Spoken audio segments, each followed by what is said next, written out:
everyone. Thanks for staying and listening to our talk. Orford Mining is a company concentrated in Northern Quebec. We started off as a nickel operation, a private company, and quickly made a gold discovery, which is a focus of the company. We'll run through those things. I will make some forward-looking statements. Three key pillars to the company. First of all, the nickel project, which is in the center of the slide. West Raglan, 707 square kilometers of land, 100% owned by us. Wyloo Metals is earning into the project. They can earn up to 80% by spending $25 million. Just for reference, Wyloo Metals is the same company that bought out Noront in Ontario recently for many hundreds of millions of dollars. They are going to spend $5 million on the project. We operate this summer, 3,000 meters of drilling, targeting high-grade nickel, copper, PGM. We're right next door to the Raglan Nickel Deposit, which is one of the highest-grade nickel mines in the world, and it produces nickel at a negative cash cost right now with very high-grade copper and platinum palladium in it as well. Then we have two gold projects, the Kegevic Gold Project, which sits just to the north of the Raglan, West Raglan project. It's a very large project as well, 390 square kilometers, 100% owned by Orford. We're going to spend about $3.5 million there this summer, 3,000 meters of drilling, and we've got some very high grades, up to 648 grams per ton at surface, over the 40-kilometer trend, and we'll show a map on that in a minute.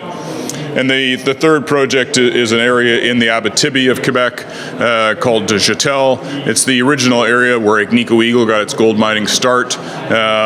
We picked up a couple projects in that area, about 260 square kilometers of land. We just finished a drill program. We've got some recent results as well as more results to come. So all in total, we have 1,400 square kilometers of prospective land in Quebec, all of it very underexplored. Places like Kegevic have never been explored until we got there.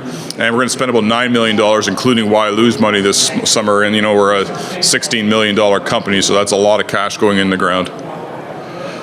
So just give you an idea where we are. So sitting up in the northern part of Quebec with the two projects, Kegevic and West Raglan, just to the west of the Raglan mine that Glencore operates, and then down in the Abitibi, the Jetel projects. On our share ownership, Alamos Gold owns 23% of us. They're in the company because of the Kegevic project. They think we have a game-changing project there, and I totally endorse them on that. We think it's a project that will become a gold mine. It's just a matter of time. Like I said, we are the first to explore this piece of land, 40 kilometers end-to-end, 390 square kilometers, never been explored before, and it's very early days. And then we have a number of institutions in the company as well, and insiders, etc. I'm a geologist. My name's David Christie. I'm the CEO of the company. I've been in the business for over 35 years. I was after being a geologist for quite a long time, I was a mining analyst with both TD and Scotia. Covered a large number of gold explorers and miners. Following that, I managed money with the Dundee Group. I actually ran a company called Eagle Hill Exploration, which became the foundation of what is today's Osisko Mining. It was the asset in Eagle Hill that created Osisko Mining. We did a four-way merger to create that. So we took a $50 million valuation between the four companies that were in the merger to create what is today well over $1 billion valuation. So that's the kind of thing we can do here. A number of good people with us. Alger St. Jean and Michelle Sorrentino are two geological people. John McCluskey from Alamos joined our board this past year, and it's great to have him on our board. So it shows you what they believe in our company and by joining our board.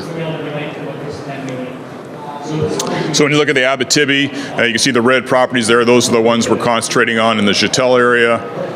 And here is another picture a little closer in. Where we did some drilling this past year is the Jetel Eagle project, or the Globex option. It sits just to the south of the Maple Gold Agnico Eagle JV, where Agnico is spending up to $18 million, and just to the west of the Eagle Telbel mine that Agnico had their gold mining start at.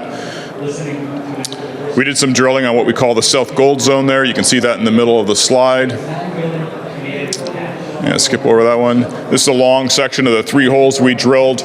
We hit up to 10 grams per ton, 8 grams per ton in there, and some thicker intersections of like 9.35 of 2.2 grams and 7.13 meters of 1.7 grams. And these are very shallow drilling, so we're quite excited about those. We still have quite a bit of assays yet to come in from the assay labs. I'm not sure if you have heard, but assay labs are very slow in the past year. So more news to come on Chatel. That just gives you a summary of some of the assays there. Like I said, 10 grams, 8 grams, 6 grams, some pretty exciting new numbers coming out of that camp. Moving up north, this is the far northern portion of Quebec. You can see you can see this. The green rocks there are the rocks that you find nickel and copper in. That's where the Raglan nickel mine is, which is just sitting to the west of us, or east of us there, in the Nunavut nickel mine. So we're sitting in a nickel camp. This is not some new grassroots idea about how to find nickel. We're in a nickel camp. One of the highest grade nickel mines in the world sits next door to us. This is not something that many nickel explorers in Canada actually have.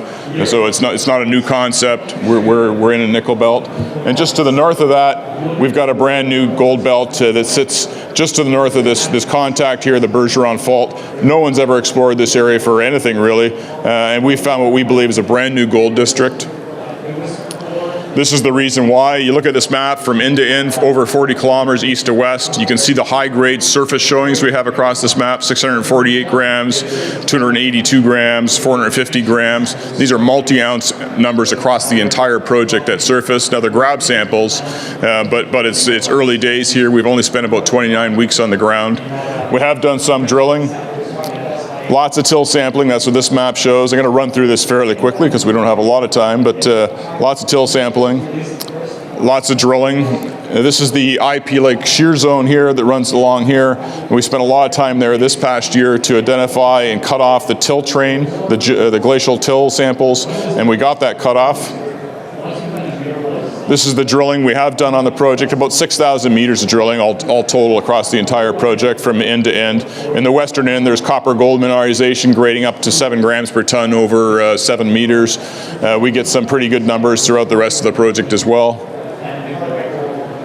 But where we concentrated this past year was on the IP Lake shear zone. We did till samplings to the south to get a cutoff. We got that cutoff, and we extended this Anik boulder train. If you come to my booth, number 408, you can see a piece of this grading 96 grams per ton. But this boulder train grades up to 648 grams. We believe we're getting to the source of the boulder train down in here, and we're going to be doing some drilling on that this coming summer.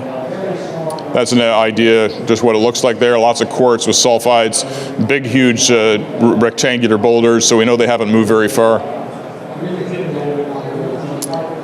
Skip ahead.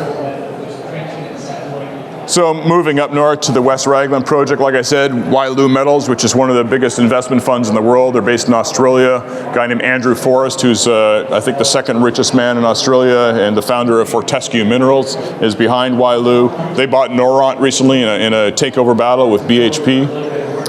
They are backing our exploration here. They can earn up to 80% by spending $25 million and completing a feasibility study. So we're carried until they complete a feasibility study. A project up here of economic significance is going to be worth well over $1 billion. So for Orford, that's a $200 million value, well above our current $16 million valuation. And you can see where we sit here right next to those 2 nickel mines. In this same area, just to note, there's a company called Cobalt Metals, which is an investment group out of California with John Bezos and Bill Gates backing it, that have invested in this area and staked lots of open ground. And they are exploring for nickel as well. So nickel is definitely a hot commodity. These guys want it for batteries. They know there's not a lot of it around. And they want high-grade nickel that's easy to mine and lower environmental footprint. And so that's why they're here. The model here is pearls on a string. You can see this is the Raglan Deposit. It's a series of small pods that sort of together make a deposit. They have about 190 pods at Raglan, so that's the model. Let's skip through these. So this is the kind of grades we see here. You can see, 3.2% nickel, 1.3% copper, and 3 to 4 grams PGEs, plus about 0.07% cobalt. These are really high-grade numbers. At Raglan, basically, they mine their nickel for free. The copper and platinum palladium pay for the mining. So that brings them into the negative cash cost of the cash cost curve. We have the same type of mineralization exactly. And we really believe we're going to find more this summer. This is the kind of mineralization, what it looks like up there. You can see the kind of stratigraphy or geography. There's no trees. We're in the barren lands, but great grades and lots of potential. So what did we do there last summer? We did a moving loop EM survey with a squid sensor. This allowed us to identify the best conductors on the project for drilling this year. We identified 435 conductors. About 72 of those are really high priority, and we're going to drill probably the top 15 of those this summer. So the chances of us not hitting what we desire are pretty slim. We think we're going to hit some really good nickel sulfides this summer because the modeling of our conductors is very similar to where we've already hit nickel. So we've got about 7 showings on the project already with really good grades. So we think the next 15 holes we're going to drill with this summer are going to return some great grades. So we're really excited about the $5 million we're going to spend there this summer. So that's the project. The stars are where we're going to drill. So just summing up really quickly, we've got very strong strategic shareholder support with Alamos Gold at 23% in the company. That's a huge thing, having them supporting us. They're in there for every private placement we do.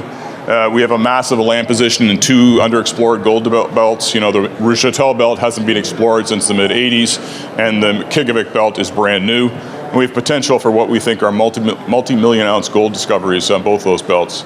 We have a very strong financial partner in West Raglan and with Wyloo, and of course we're in a very safe, proven mining jurisdiction. So with over $9 million to be spent this year on well over 1,200 square kilometers of land for a $16 million company, we think we're very undervalued, of course, and we think this summer is going to produce a lot of results that will drive our value. Thank you.